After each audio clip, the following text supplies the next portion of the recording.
안녕하세요. 서바이벌 SF 키트의 공상주의자. 토끼 한 마리입니다. 반갑습니다. 네. 네. 영상님 오늘은 무슨 작품 하나요? 오늘은 박해울 작가님의 기파를 들고 왔습니다. 네. 네. 이쪽이구나. 네. 이쪽이. 아 재밌다. 아, 지금 제 손가락으로 네. 이 이미지 화면에 뜬 이미지를 가리키고 있습니다. 네. 표지가 굉장히 좀 이뻐요. 네, 감각적이고 어. 약간 무섭기도 해요.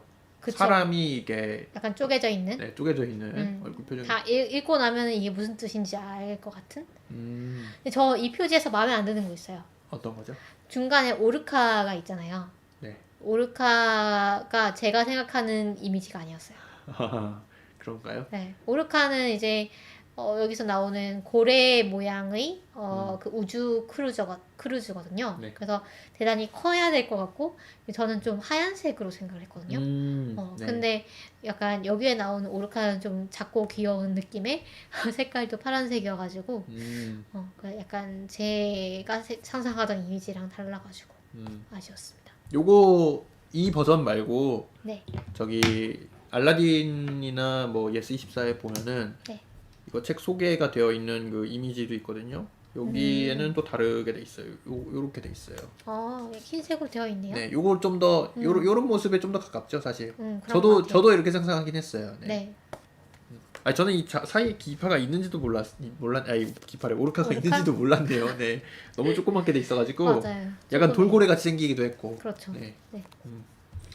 일단은 박해우 작가님에 대해서 조금 더 소개를 해드리면은 이게 이제 2018년에 한국과학문학상 장편 대상을 받은 작품이고 만장일치로 당시에 대상을 받았다고 합니다. 네. 이 박해우 작가님은 원래는 사회복지사로 일을 하고 계시다고 하네요. 그래서 그런 배경이 약간 이 소설에도 영향을 좀 많이 준 것 같아요. 네. 이 소설에서도 보면은 약간 소수자, 소외받는 그런 사람들이 많이 나왔고, 그다음에 그 노동자들의 작업 환경에 대한 얘기도 좀 나오고, 네. 그런 것들이 아무래도 작가님의 배경과도 좀 연관이 있는 것 같습니다. 그리고 이 작품은 약간은 좀 미스터리스러운 느낌도 많이 들고, 추리소설? 스릴러? 네. 약간 그 토끼님이 이 소설 읽고 나서 공포 호러 소설을 쓰시면은 잘 쓰실 것 같다. 정말. 네, 이렇게 말씀을 드렸어요. 네. 그래서 굉장히 으스스한 분위기도 많이 그죠. 나고. 초반에 특히 이 어떤 스포일러가 나오기 전까지 분위기가 설마 약간 제가 이따가 말씀드릴게요. 제가 네. 어떻게 상상을 했었는지. 네. 당시에 심사평을 보면은 굉장히 독보적이다. 뭐 이런 얘기도 많이 나왔었고. 네. 당시에 근데 한국과학문학상에서 응모가 되었던 글들이 약간 좀 안 좋은 글들이 많이 나왔나 봐요. 중단편은 좋은 글들이 많았는데 네. 장편에서는 대상작을 제외하면은 좀 아쉽고 좀 뭐라고 해야 될까요? 제가 그 심사평을 읽어보니까 분노가 많다. 분노를 많이 표출하는 그런 글들이 많았는데 그 분노가 이 독자에게 가해지면 안 된다. 그 어떤 부정적인 에너지가 그런 얘기도 있었고요. 그 다음에 어떤 섹스 로봇, 그 다음에 섹스 기계 뭐 이런 것들을 소재로 아주 뭐라고 해야 될까요? 좀 선정적인 부분들을 그런 성찰 없이 좀 쓰는 분위기 이런 것들에 대해서도 얘기를 많이 하셨고요. 네. 그래서 이 기파가 없었다면은 아마도 대상작 없이 끝나지 않았을까. 그렇죠. 이런 식으로 좀 얘기도 하시고. 네네. 네. 그래서 그래서 그 당시에 나왔던 소설 중에서도 그래도 기파가 제일 특별했던 것 같아요. 그래서 공모작 중에서 가장 좀 인간적이고 소설 자체도 굉장히 좀 약간 감동적이다기보다는 정말 약간 좀 그 뭐랄까 사람들의 실수라던가 그런 것들이 녹아 들어가 있는 실수. 네 사람들의 약간 부족한 면들 그런 것들이 잘 들어가 있는 그러니까 예쁘지 않은 면, 멋있지 않은 면, 이런 것들도 이렇게 직시하는 네, 그런 네. 소설이다. 네. 그리고 또 굉장히 소설이 흡입력이 있어요. 정말로 네. 있습니다. 네. 네. 약간 그 허겁지겁 읽게 되는 네. 지난번에 저희가 두 번째 다이 얘기할 때도 말씀을 드렸는데 정말 처음 부분은 완전 영화 보는 것처럼 엄청 푹 빠져들어가지고 보게 되죠. 그리고 그렇게 길지도 않거든요. 그래서 진짜 빨리 읽을 수 있고 네. 또 아까 말씀하셨던 그런 영화적인 그런 면도 굉장히 있고 또 사실 문체가 그렇게 화려하진 않거든요. 문체가 화려하지도 않고 좀 건조한 느낌인 것 같아요. 문체는 오히려.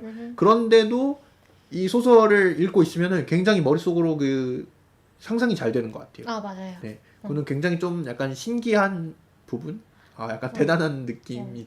그러니까 이 작가님이 약간 작가 후기에 보면은 이 소설을 엄청나게 오랫동안 갖고 있었다고 말씀을 하셨어요. 그러니까 오랫동안 집필을 하셨고 중간에 좀 몇 년 동안 쉬는 타이밍도 있었는데 이 소설에 나오는 그 배경을 머릿속으로 계속 그리면서 계속 시뮬레이션 하고 거기에서 거기가 어떻게 생겼을까를 이제 직접 들어가 보면서 이제 다 상상을 했다고 하시더라고요. 그래서 그런지 정말 이 공간이 되는, 배경이 되는 이 오르카호라는 곳에 진짜 탄 것 같은 약간 타서 그곳의 공기, 냄새, 약간 색깔, 조명 뭐 이런 것들을 직접 느끼는 듯한 그런 느낌을 많이 받았습니다. 네. 맞아요. 그런 노력이 많이 들어가 있는 것 네. 같았고 네. 또 이 소설 자체가 도덕적이나 그런 윤리적인 면에 대해서도 굉장히 질문들을 많이 던지고 있어가지고 그런 것에 대해서도 저희가 이 소설의 줄거리 같은 걸 다 다루고 나서 얘기를 해보면은 재미있을 것 같습니다. 맞습니다. 네. 그러면은 뭐 스토리를 뭐 잠깐 얘기를 해볼까요? 네. 스토리가 사실 엄청 복잡하진 않고 그렇죠. 네, 이 주인공이 이제 충담이라는 사람이에요. 이 사람이 딸이 한 명 있는데 원래는 고등학교에서 근무를 했습니다. 고등학교에서 약간 경비원이었던 뭐 거예요? 약간 네. 장비 고치는 사람? 장비 고치는 사람. 좀 그런 느낌이었어요. 네. 근데 교통사고를 당해요. 교통사고를 당해가지고 아내를 잃고 그 다음에 딸도 굉장히 큰 부상을 입어가지고 심장을 이제 교체를 할 수밖에 없는 상황이 됩니다. 근데 이 돈이 많이 없다 보니까 이 세계관을 먼저 좀 말씀을 드리면은 굉장히 그 기술이 현대보다 훨씬 더 많이 진보를 한 상태여가지고 뭐 로봇, 인공지능 이런 것들이 이미 다 개발이 돼 있고 그 다음에 인공신체가 생체로도 만들고 그 다음에 그 기계로도 만들고. 네. 그래서 기계 심장이 있고 네. 생체 심장이 있는데 생체 심장이 더 좋은 거죠. 그래서 더 유지 관리, 뭐 유지 보수를 할 필요가 없고 갈아 낄 필요가 없는데 기계 심장은 싼 대신에 계속 유지 보수가 필요한 그런 상황이고요. 그 다음에 저는 이것도 좀 재미있는 설정이었는데 그 교통사고가 난 이유가 트롤리 문제였잖아요. 네. 네, 그 인공지능이 그 택시 운전사였던 거예요. 택시 운전사고 이제 버스 운전사였던 것이죠. 그런데 그 버스와 택시가 이제 그 산길에서 만났는데 네. 둘이서 이제 이렇게 통신을 한 거예요. 그 인공지능 둘이가 우리가 이 사고를 피할 수가 없는데 그럼 어떻게 해야 될까? 그러면은 더 적은 사람이 탄 이 차를 희생을 시켜야겠다라는 게 막 거의 0.1초도 안 되는 시간에 왔다 갔다 한 다음에 이 주인공이 탄 차가 절벽으로 떨어진 거죠. 네. 그래서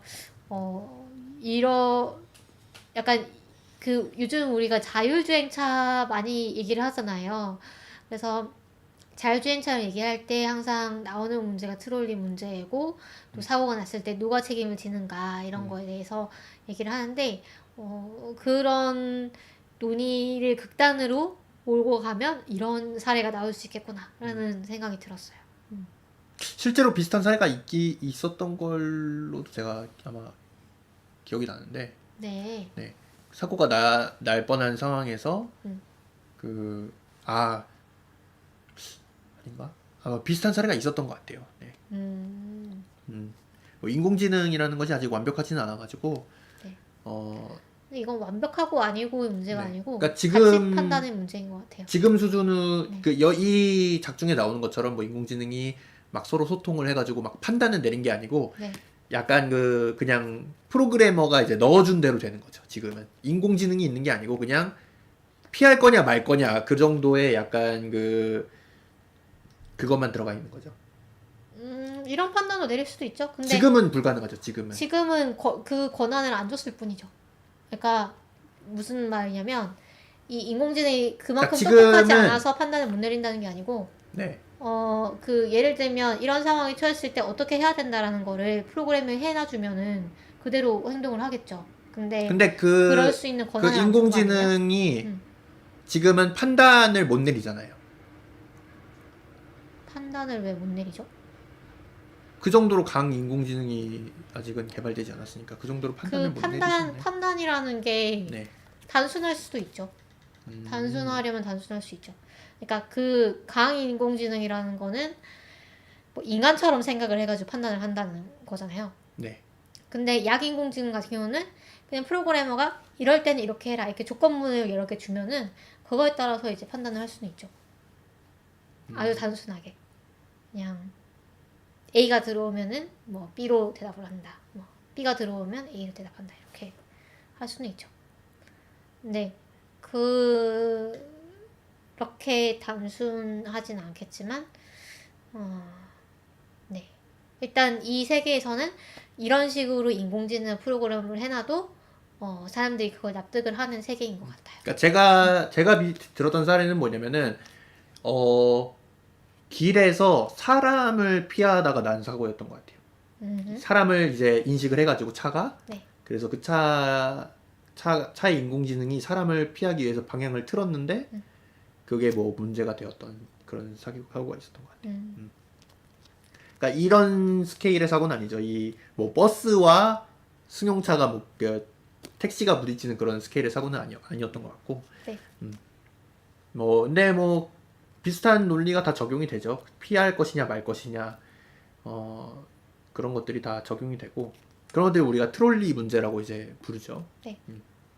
아무튼 그거에 의해서 딸이 심장을 교체를 해야 될 상황이 왔는데 충담이 이제 돈이 없으니까 기계 심장을 이제 설치를 했죠. 몸에다가. 근데 이 기계 심장이라는 것이 성능이 그렇게 뭐 뛰어나지가 않아 가지고 계속 교체를 해줘야 되고 계속 점검도 해줘야 되고 그 다음에 지금 이 작중의 시점에서는 더 이상 이제 미룰 수가 없는 상황. 이제 생체 심장으로 빨리 이제 교체를 해야 되는 상황이라고 이제 나옵니다. 그 와중에 이 충담이라는 사람은 또 학교에서 다리를 잃어요. 이 충담은 다리를 잃어가지고 그래가지고 사고로 다리를 잃은 사고로 거죠? 다리를 잃어가지고 이제 잘리게 되죠 학교에서. 네. 그래서 작품에서는 우주 택배원 일을 하고 있습니다.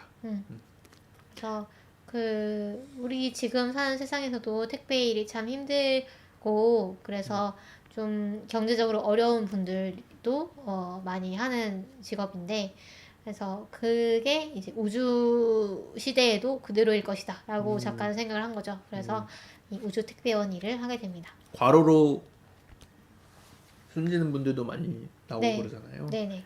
택배업에서. 그렇죠. 아무튼 이 충담이라는 사람이 우주 택배원 일을 하다가 그 택배 물품 하나를 도난을 당해가지고 도난당한 택배 물품을 추적하던 도중에 이제 오르카를 발견을 합니다. 오르카가 뭐냐면은 오르카는 우주 유람선인데 우주 크루저인데 뭐 한 달 안에 저 목성까지 갔다가 오는 그런 여정으로 계획이 되어 있고 완벽한 인간 승무원이 여러분의 서비스를 책임집니다라는 슬로건으로 이제 시작을 했어요. 골드 서클사라는 곳에서 만든 배인데 우주선인데 오르카가 이제 무슨 고래죠 그게? 범고래. 음. 범고래라는 뜻이잖아요. 네. 작중에서 범고래처럼 생겼다고 나옵니다. 그래서 이 완벽한 인간 승무원이 서비스를 책임집니다. 라는 슬로건이 상당히 이 세상, 이 기파 속의 세상을 한 문장으로 압축해서 보여주는 문장이라고 할 수가 있어요. 네. 왜냐하면 로봇이 아니고 인간이 여러분 서비스를 책임을 지는 게 훨씬 가치 있고 뭔가 좀 훨씬 이렇게 받들어지는 그런 느낌을 갖게 되는 서비스인 거고, 네, 완벽한이 앞에 붙잖아요. 그래서 인간은 인간이 돼 완벽한 인간이라는 거예요. 그래서 인간이지만 기계로 된 팔다리를 갖고 있다거나 기계로 된 장기를 가지고 있으면은 이거는 완벽한 인간이 아닌 거죠. 그래서 완벽한 인간에게 내가 시중을 받는다라는 것은 그만큼 내가 부자고 또 권력이 있다는 그런 의미로 이 사회에선 통용이 되고 있다라는 거를 이 한 문장으로 보여주고 있는 것 같습니다. 근데 이 오르카라는 배를 몰다가 오르카가 이제 소행성하고 부딪히죠. 콩닥콩님이 듣고 있지 않아도 표정만으로 이 작품이 명작인 걸 알 수 있겠다고 말씀하시네요. 네. 이 오르카가 알 수 없는 이유로 소행성을 부딪힙니다. 원래는 이 소행성 달 근처에서였나 아마 그 소행성 하나를 피하다가 여정이 틀어졌죠. 네. 그래가지고 이제 기장이죠. 선장이 이 배를 몰다가 이제 완전히 수척해져가지고 절대로 그 기한 안에 거기까지 갈 수가 없다. 막 이렇게 얘기를 하다가 결국은 또 무리를 하는 바람에 사고가 난 것 같아요.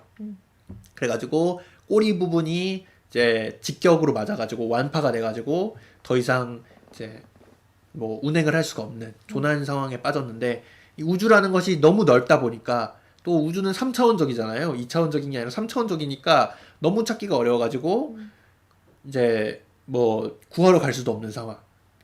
요 발견이라도 하면 다행인 상황이었고, 또 설상가상으로 이 배 안에서 전염병이 퍼집니다.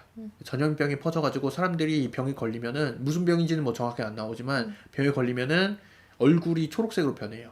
그리고 눈이 멀고, 네. 그리고 점점 시름시름 앓다가 죽게 되는 병이죠.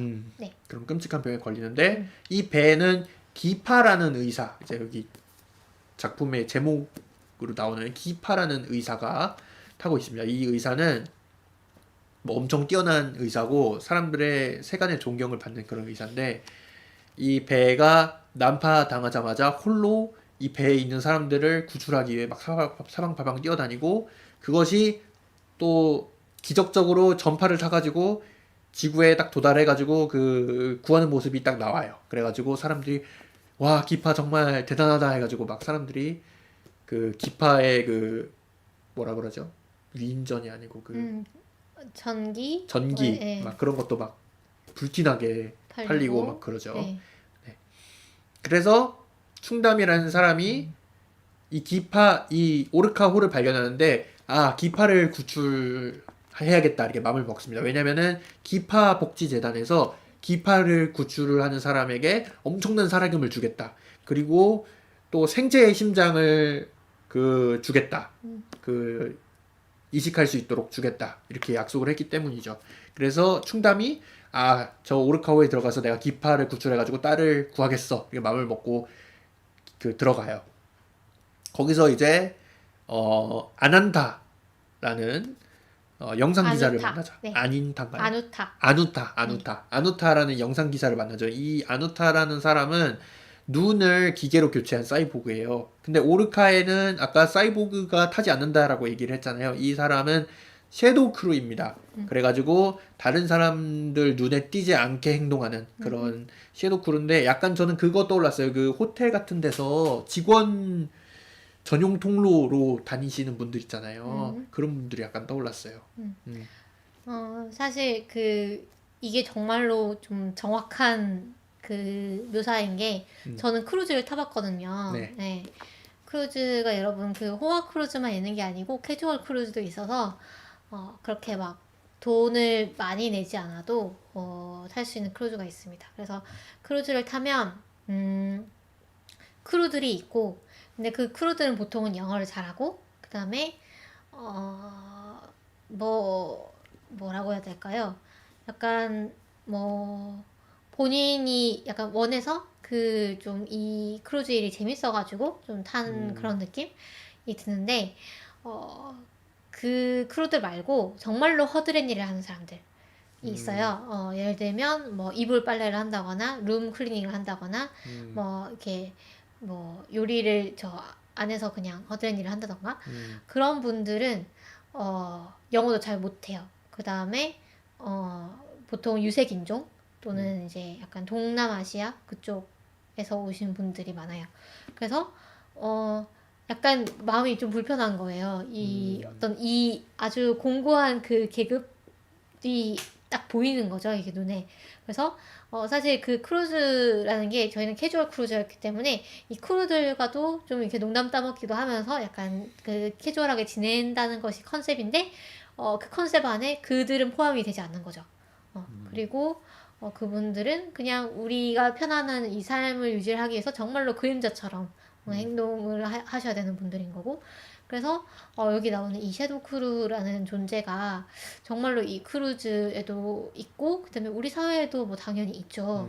어떤 청소하시는 분들이라던가 우리가 그분들이 없으면은 이런 삶을 영위할 수가 없는데도 불구하고 쉽게 차별당하고, 그다음에 좀 아무렇지 않게 여겨지고 이런 부분들이 많이 있는 것 같습니다. 이 사람들의 그 휴게실에 대한 얘기도 계속 나오잖아요. 엄청 좁고 눈에 안 띄는 곳에 있고 막 이런 식으로 나오잖아요. 이분들의 숙소도 참 아주 열악하게 되어 있고 우리 학교에서도 비슷한 일이 있었잖아요. 그렇죠. 청소 노동자 휴식 공간이 휴식 많이 공간이 없어가지고 없고 그거를 계속 그 만들어 달라라고 계속 주장을 했는데, 또 그 공공 그 밖에서 보이는 곳에서 못 쉬게 한다고 하더라고요. 그렇죠. 네, 예를 들어 뭐 테이블이라던가 사실 많잖아요. 쉴 수 있는 곳이 그렇죠. 많고 학생들 쓰는 공간에 사실 앉아가지고 쉬어도 상관이 없고, 그런데 그런 데서는 못 쉬게 한다고 얘기를 하더라고요.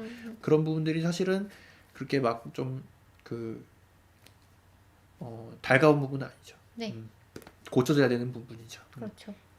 아무튼 아난타라는 섀도우 크루를 만나는데, 이 사람은 아누타. 기술자입니다. 네. 기술자고 저 VR 영상, AR 영상, VR이죠. VR 영상을 만드는 사람이에요. 그 VR 영상실 같은 게 있는데, 어떤 사람이 VR 영상실에 딱 들어가면은 이 사람에게 알맞은 VR 영상을 그 자리에서 바로바로 만들어주는 일을 하는 거예요. 네. 그래서 저기 블레이드 러너 2049를 보신 분이라면 거기서 이제 나온 어떤 어떤 돔 안에서만 사는 그 친구 이름이 뭐죠? 이거 스포일러가 될 수 있나? 하여튼간에 그 친구가 이 가상 영상을 막 이렇게 조작해가지고 막 만들잖아요. 기억나세요, 형수님? 그 사람이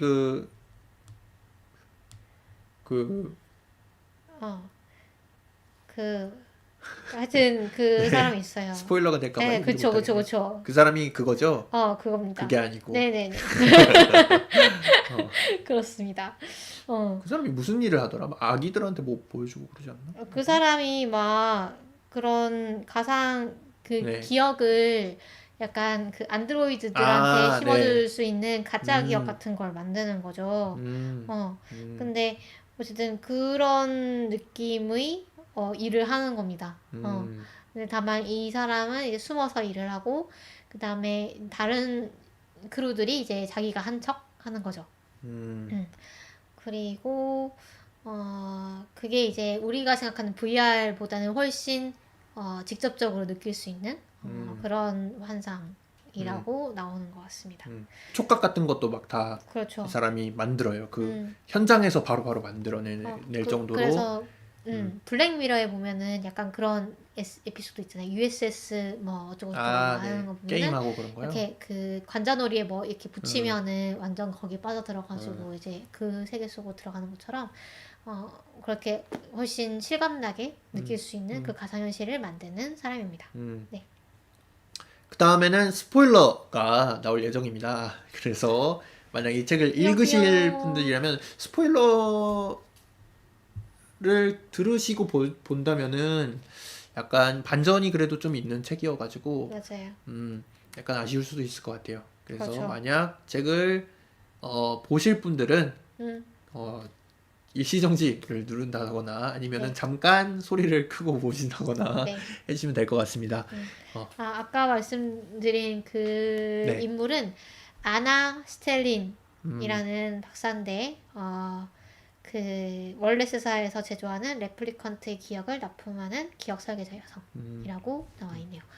그래서 일단 스포일러를 네. 하지 않은 상황에서 네. 말씀드리면, 그렇죠. 그 이 초반부가 이제 상당히 흡입력이 있고, 음, 근데 사실 뒤에 후반부는 음. 약간 힘이 떨어지는 느낌이 있죠. 그럴 수도 있어요. 음, 그 정도 얘기하고 스포일러 네. 얘기를 하도록 네. 하겠습니다. 네. 네. 네. 그래서 아누타가 음. 그 기파를 찾아내죠.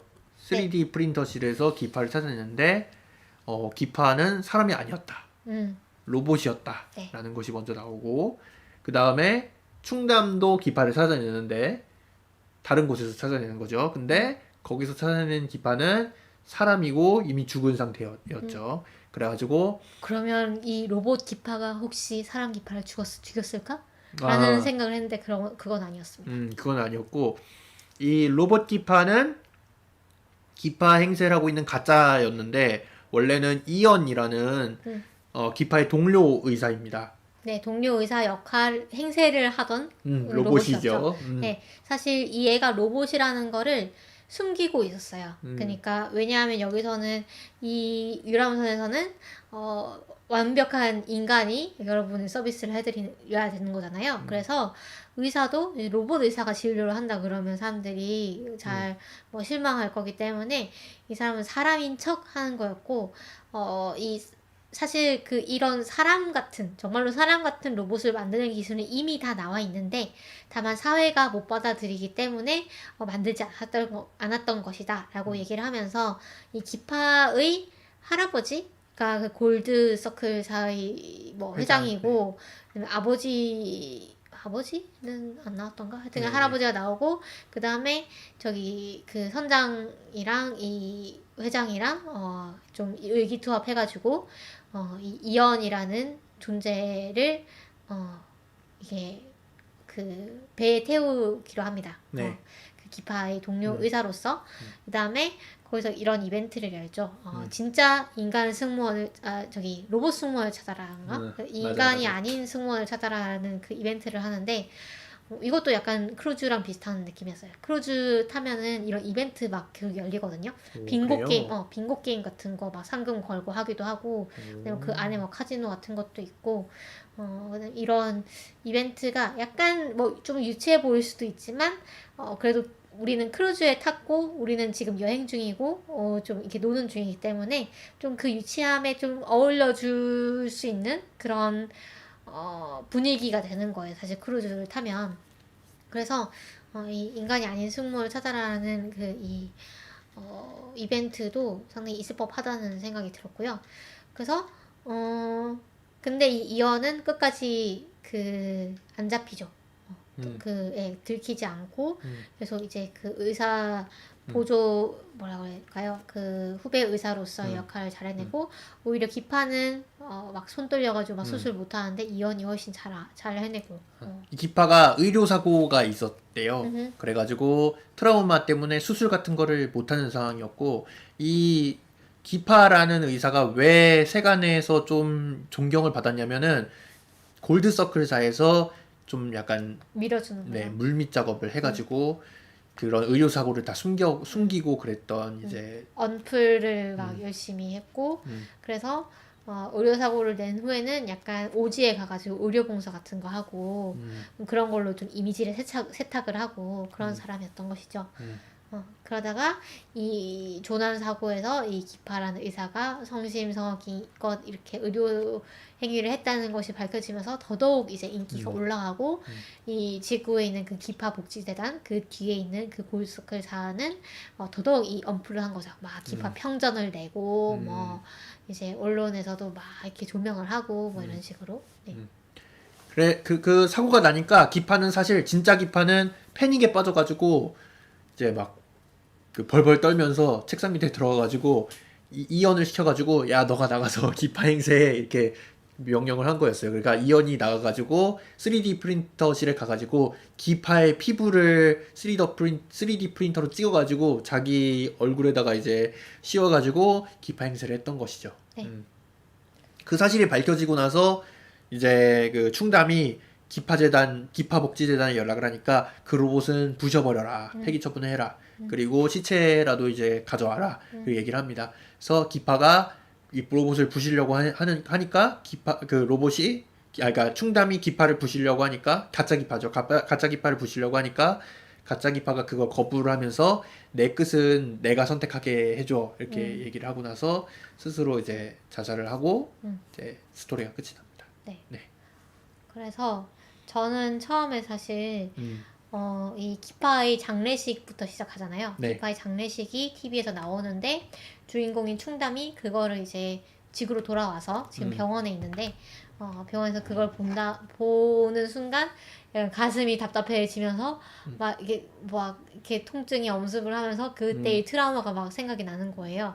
그래서 그 배 안에서 무슨 일이 있었구나라는 거를 알게 되는 그 우리가 독자로서 느끼게 되는데 저는 그래서 기파가 무슨 사이코패스인 줄 알았어요.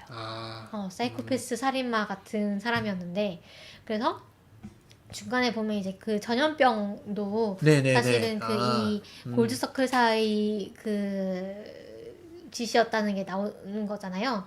근데 그런 것도 사실은 기파 그러면 이 생체 실험을 사람들한테 몰래 하고 있었던 것인가. 그런 못된 사람이었고 그다음에 이 충남한테는 막 죽이려고 했던 게 아닐까. 그러다가 충남이 이제 기파를 죽인 게 아닐까. 라는 생각까지 한 거죠. 저도 비슷한 약간 느낌이 들었는데 네. 그 정도는 아니었더라고요. 그게 약간 좀 어떻게 보면 김새는 지점이었던 것 같기도 해요. 그래 조금 김이 샜달까요? 그러니까 초반에 이 형성했던 약간 공포스러운 그런 분위기랑 뒤쪽에는 완전 휴먼 스토리? 약간 그 기파라는 그 로봇은 너무나 착한 로봇이었고 그냥 이제 끝도 기파라는 사람은 그냥 겁쟁이였다. 그렇죠. 엄청 대단한 그런 악인은 아니고 그냥 네. 겁쟁이다. 그 충담은 사실 그냥 양심의 가책이 있었던 거죠. 그 로봇을 죽여야 했다는 그 가책이 있었던 것인데 그래서 약간 초반의 분위기랑 뒤쪽의 분위기랑 예상과 좀 다르지 않았나라는 생각이 들었고 로보토믹스님이 방금 네. 채팅 남겨주셨네요. 네, 안녕하세요. 네. 그다음에 그 이연에 대해서 저는 좀 더 많이 나와도 되지 않았을까라는 생각이 들고 저는 약간 그 떡밥 풀리지 않은 떡밥이 이연이 자기 그 기억을 보지 말라고 얘기를 하잖아요. 그러니까 내가 다 얘기를 해줄 테니까 그 내 블랙박스를 열어가지고 영상으로 보지는 말아달라라고 얘기를 하죠. 근데 그게 저는 또 떡밥이 아닐까라는 생각을 했거든요. 사실은 나쁜 로봇이 아닐까. 사실은 자기가 기파를 죽이고 저는 그냥 존엄성을 지키기 위해서라고 생각을 했는데 굉장히 그 상상의 나래가 네, 그럴 수 있죠. 네. 이해합니다. 네. 그 편이 더 흥미진진하지 않을까라는 생각은 하네요. 했거든요. 물론 그것도 조금 뻔한 전개일 수 있겠지만 네. 그런 생각을 했다 보니까 좀 뒤쪽의 전개가 좀 심심하게 느껴지지 않았나 하는 생각이 들었고요. 상상의 나래에 비해서 제가 그냥 조금 못된 걸로 저희 이 내면이 순수하지 않은 걸로 네. 네 그런 소설이었습니다. 네. 그래서 아까 말씀하신 대로 좀 그 소수자에 대한 시선이 상당히 많이 들어가 있어요. 그런 어떤 좀 차별을 받는 섀도우 크루의 존재라던가 충담도 사실 이 우주 택배를 하면서 이 택배가 배달이 안 되면 택배 원인이 무엇이든 어떤 원인이 뭐든 간에 이 택배를 하는 이 배달원이 배상을 해야 된다라는 얘기가 나오거든요. 그게 뭐 말도 안 되게 사실은 불공정한 것인데 이 세계에선 그게 통용이 되고 있는 것이죠. 그래서 그런 부분이라던가 이 네. 월간 책에서 작가님하고 이 책에 관해서 인터뷰를 한 게 네이버 포스트에 올라와 있어요.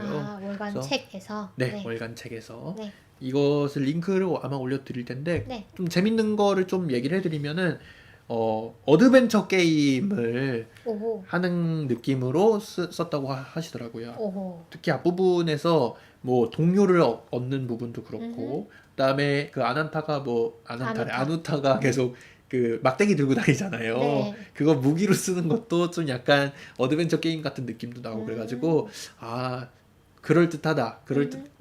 진짜 그런 것 같다. 그런 느낌도 많이 들었고 그러네요. 그다음에 이 찬기파랑가에서 영감을 얻으셨다고 이제 저희가 이제 얘기도 했었는데 네. 찬기파랑가의 얘기를 들으면서 이 기파라는 사람이 뭐 엄청 대단한 사람이고 그런 사람 나오는데 사실은 그런 사람이 아닐 수도 있지 않을까 이런 그 상상에서 나온 소설이라고 하네요. 그렇죠. 실제로 그런 경우도 꽤 있잖아요. 우리가 위인으로 알고 있던 사람이 그렇지 않았던 경우.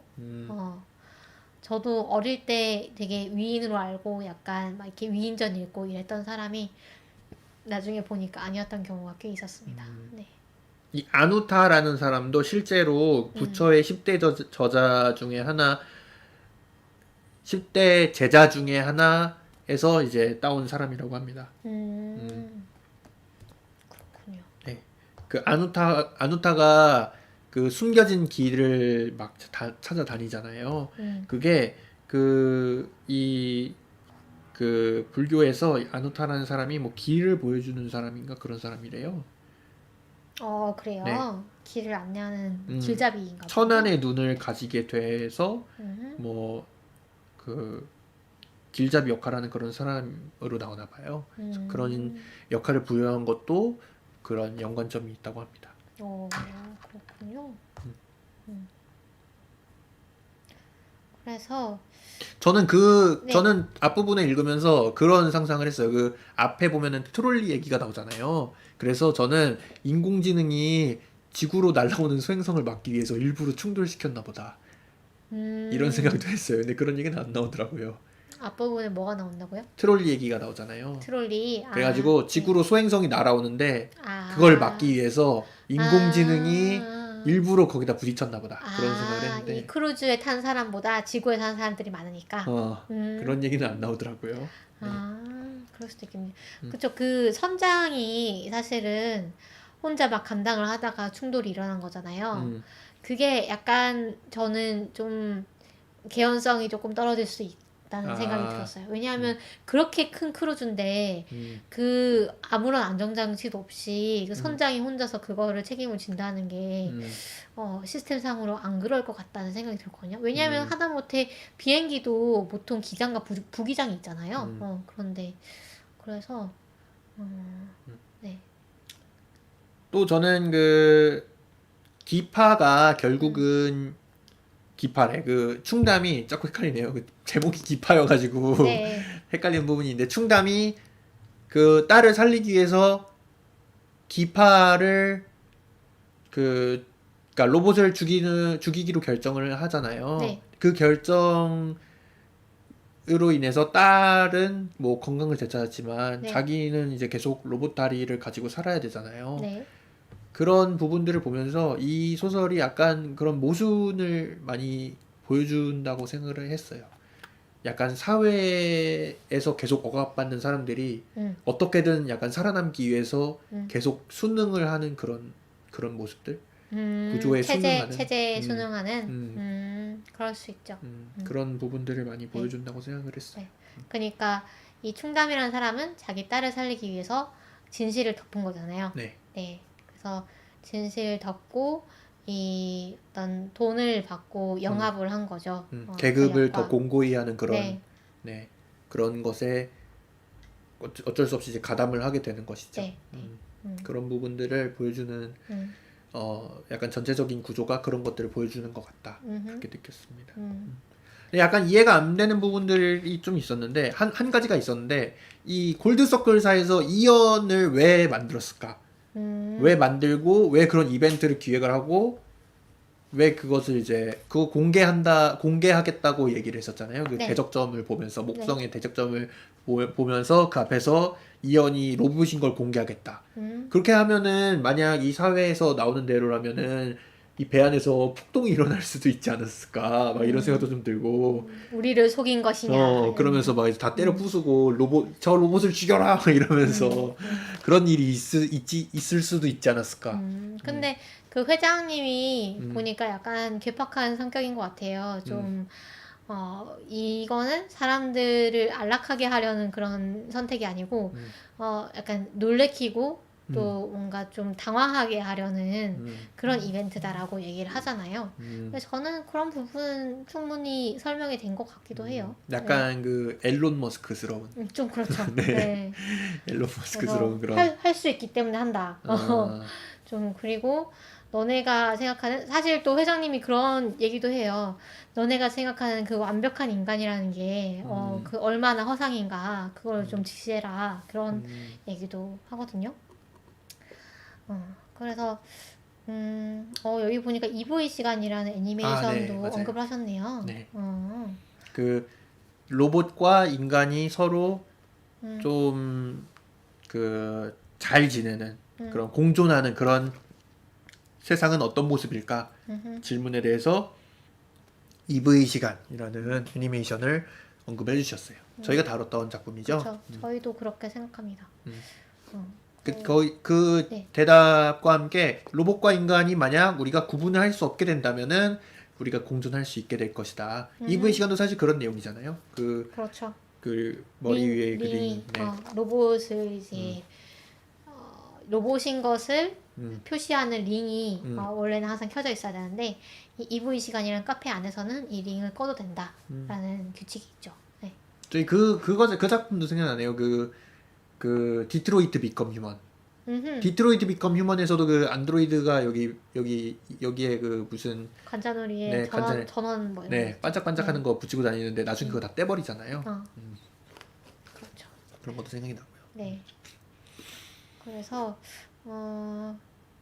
그리고 저는 바이러스에 대해서도 좀 더 자세히 나와도 재밌었을 것 같았어요. 그 바이러스가 그 무슨 이 배 안에서 자급자족할 수 있는 그런 식량을 계속 만들어낼 수 있는 약간 그 무한 증식하는 암세포 그런 느낌인 것 같아요. 그런 것 같아요. 그런 거를 그 개발을 해가지고 다른 크루즈에서는 그거를 먹을 수 있도록.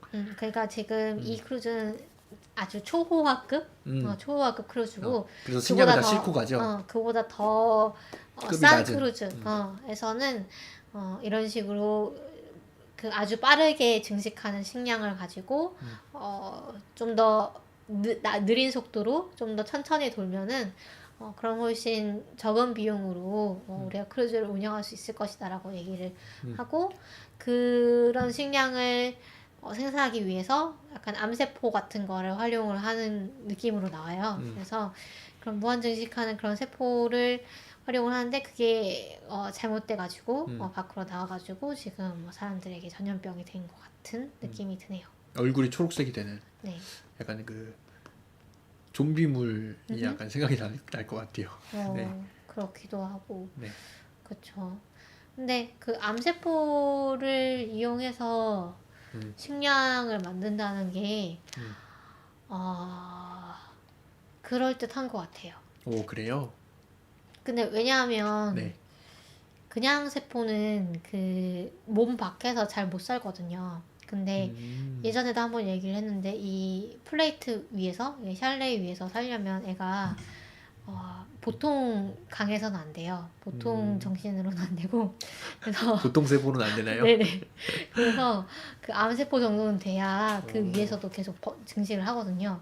지금 배양육을 어떻게 하고 만들고 있는지는 모르겠는데 약간 암세포의 그런 메커니즘을 활용하고 있을 수도 있을 것 같아요. 네, 그렇습니다. 네. 그럼 몇 가지 얘기를 하면 되나요? 네, 그래서 네. 기파라는 작품에 대해서 저희가 다뤄봤고요. 네. 뭐 저희가 마치기 전에 평가 같은 거를 뭐 간단하게 하고 갈까요? 음. 네, 저는 이 기파를 읽으면서 일단은 그 어떤 여러 가지 이 SF에서 다룰 법한 기술과 사회에 대한 이야기 그런 내용들을 너무 뭐라고 할까요? 티나지 않게 그러니까 이게 어떤 극의 흐름을 방해하는 식으로가 아니고 그게 아주 자연스럽게 녹아드는 형태로 좀 묘사를 하고 있다고 생각을 해요. 예를 들면 이제 사이보그와 로봇과 인간의 유괴관계라던가 그 다음에 이 로봇과 인간이 아주 비슷해지게 된다면 그러면은 진짜 인간은 누가 될 것인가라던가 그 다음에 좀 이렇게 소수자의 그런 차별의 문제라던가 이런 부분들을 아주 잘 엮어낸 소설이 아닌가라는 생각이 들고요. 특히 초반의 그 몰입도라는 것은 상당히 대단해서 이 작가님의 앞으로의 작품도 너무 기대가 되는 그런 소설이었습니다. 네.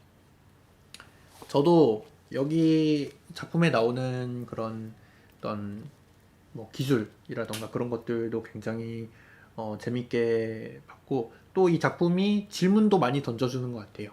우리의 어떤 그 인간에 대한 것이라던가 그런 것들도 그렇고 아까 나왔던 그 트롤리 문제 뭐 그런 것도 그렇고 상당히 다양한 그런 어떤 그 윤리적인 부분들 건드리는 그런 것들이 많은 것 같고 또 그런 것들이 아까 그 토끼님 말씀하신 대로 그렇게 뭔가 좀 과하지 않은 그런 식으로 작중해서 삽입되어 있는 것 같고 또 굉장히 또 흡입력이 있어요.